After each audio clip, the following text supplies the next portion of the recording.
Mlaleli, siphinde sikwamukele futhi kuyo le channel iMr D Media lapho isikhipha khona indaba usuku nosuku. Uma ungakazi ucofa subscribe, siyacela bese uyawucofa subscribe.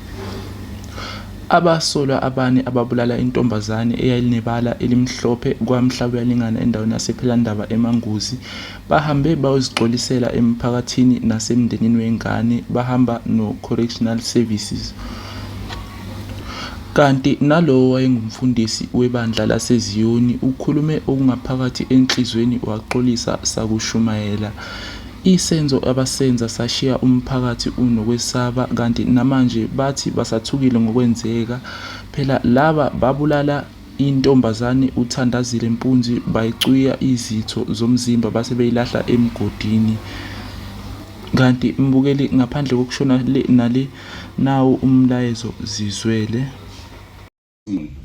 Njengoba sicela ukuthi basiphelezele size la kunina sizocela uxolo ikakhulukazi kubantu abanebala elimhlophe bengifisa kakhulu ukuxolisa kubona, nanokuthi futhi ngisho ngomina ukuthi abantu abanebala elimhlophe bangabantu njengathi. Ngize lapha phakathi komhlaba Uyalingana ukuzocela enkosini yami nakubo bonke abaphathi bomhlaba Uyalingana ukuba ngempela ngikhulile esenzweni swami, ngibonile futhi emaphutheni ami engihambe ngadlula kuwona, ngizozehlisa kukho konke ukuba ngempela bengemukele endaweni kaMhlaba Uyalingana. Namhlanje ngilapha nje ngithi ngizoxolisa emphakathini, anginayo enye indawo. Mase kufika isikhathi sokuthi mhlawumbe correctional service usubona ukuthi ngiright ukuthi ngiphume, ngiyafisa ukuthi ngibuyele emphakathini, ngiyaxolisa. Makukhona futhi ezinye indlela okuqwashisa ngazo abantu besifazane, because lento ngeke ngisho ukuthi ibheke kubantu bebala elimhlophe kuphela, kodwa njengoba ithinta nomuntu wesifazane futhi sekuyi-GBV le.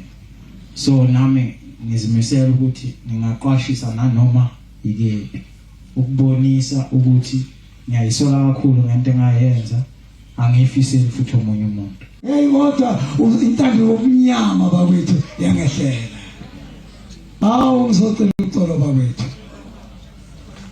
Ngizocela uxolo ndabezitha.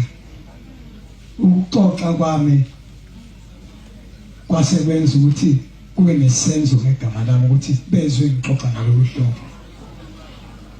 Kwasekwenzeka lokho. Ngiyaxolisa abantwana ukuxoxa kini ngalento.